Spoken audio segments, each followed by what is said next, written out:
তো গাইস তোমরাও কি একটা ভালো চা দোকান খুঁজছো? তো গাইস চা যেমন খেতে তেমন জায়গাটাও সুন্দর। তো তাড়াতাড়ি চলে এসো গাইস ইয়া হাবিবির চা দোকানে।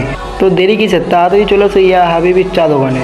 আপনারা যদি পাঁচলা থেকে আসো তাহলে মসজিদের আগে দোকানটা পড়বে, আর তোমরা যদি বাউড়িয়া স্টেশন হয়ে আসো তাহলে মসজিদের আগে দোকানটা পড়বে। তো হ্যালো আসসালামু আলাইকুম everyone, welcome to my mini blog. 20টা ভিডিও ছিল 1K ফলোয়ার কমপ্লিট করার, আজকে হচ্ছে 5 নম্বর ভিডিও গাইস। আর একটা অফার আছে গাইস, তোমরা যদি আমাদের ভিডিও দেখে চা খেতে আসো তাহলে 10 টাকার ভাড়ে এইরকম 10 টাকার ভাড়ে 7 টাকায় চা পেয়ে যাবে। তাড়াতাড়ি চলে আসো গাইস। তাহলে গাইস দেরি কিসের, তাড়াতাড়ি চলে আসো। আর তোমরা নামটা দেখেই বুঝতে পেরে গেছো যে চাটা কেমন, ইয়া হাবিবি চা গাইস। তাড়াতাড়ি চলে আসো। আর গাইস ভিড়টা দেখো, ভিড়টাও মোটামুটি ভালোই হচ্ছে গাইস। তোমরা আসো, এসে চা পানি না খেয়ে গেলে তোমরা বুঝতে পারবে না।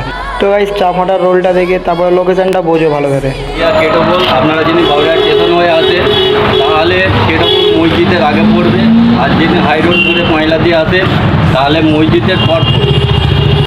আশা করছি গাইস তোমরা আসবে, এসে চা পানি খেয়ে যাবে। আর এইখানে আসা মানে আমার সঙ্গেও দেখা হবে। তো আজকের মিনি ব্লগটা এখানে শেষ করছি। বাই বাই, আল্লাহ হাফেজ।